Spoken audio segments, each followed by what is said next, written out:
Most brands won't answer this question honestly. We will. Vegan leather versus real leather. Which is better? Which lasts longer? Which is actually more sustainable?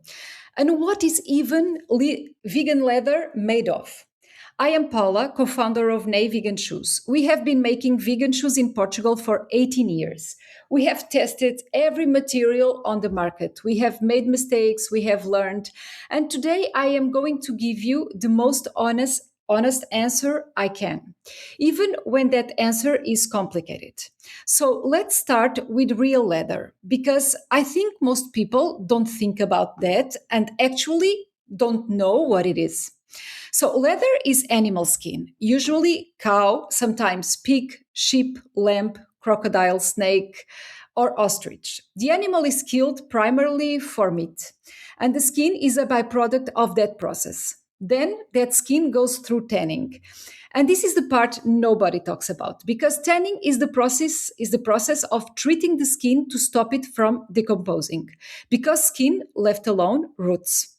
To prevent that, the industry uses up to 170 different chemicals. Chromium sulfate is the most common. It is classified as a hazard substance, and the water used in the tanning is heavily contaminated. In countries where environmental regulation is weak, that water goes directly into rivers. Chrome free and vegetable tanning exist, and they are better, much better. But they are the exception, they are not the rule. So when someone says leather is natural, they are describing the raw material, not the process, because the process is anything but natural. And an animal died for it. So that part is always true. Now, vegan leather. Here is the thing nobody tells you. Vegan leather is not one material, it is a category. And inside that category, there are very different materials with very different stories.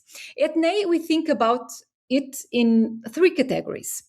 Category one is genuinely plant based. Cork, natural rubber, organic cotton, hemp. Those come from nature without harming the plant or the tree.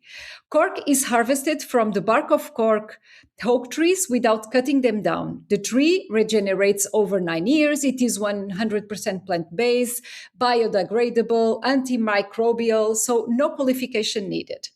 Category two is plant synthetic hybrids.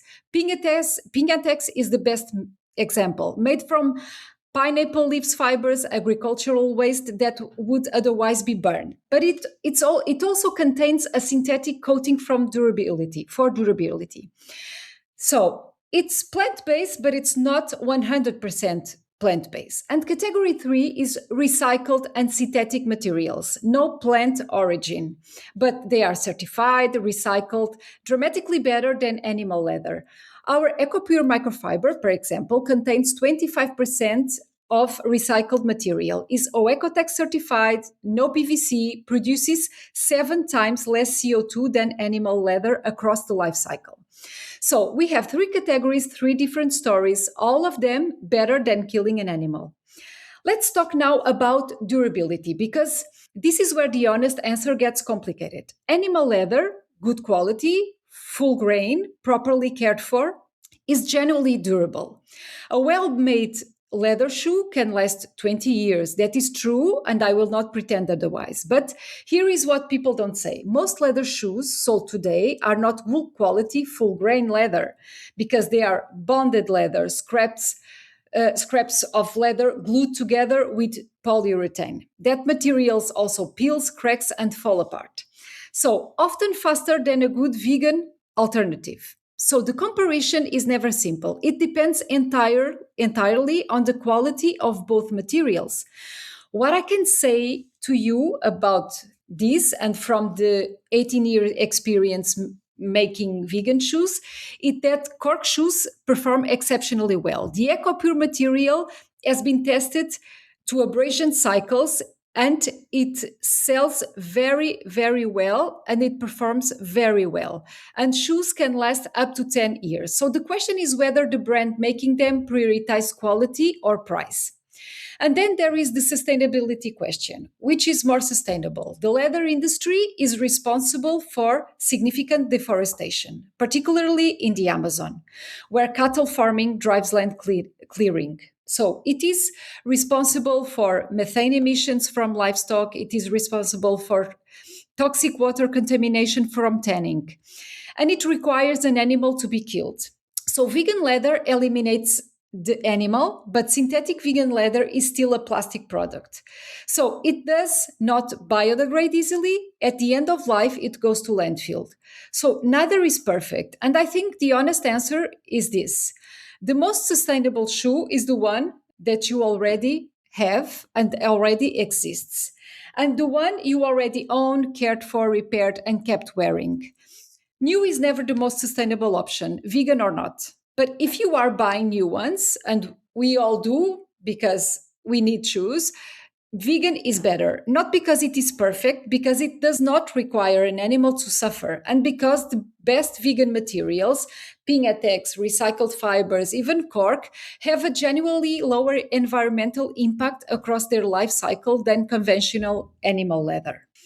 So, vegan leather versus real leather, which should you choose? I am biased. I will say that honestly. I have spent 18 years building a brand on the belief that we do not need to use animals to make shoes. And here is what I know beyond the bias: the gap between good vegan materials and good animal leather is closing. The gap between the environmental impact of the two is significant and documented. And the gap between a world where animals are killed for fashion and a world where they are not, that gap matters. So choose well, choose materials you understand, ask brands the questions they don't want to answer.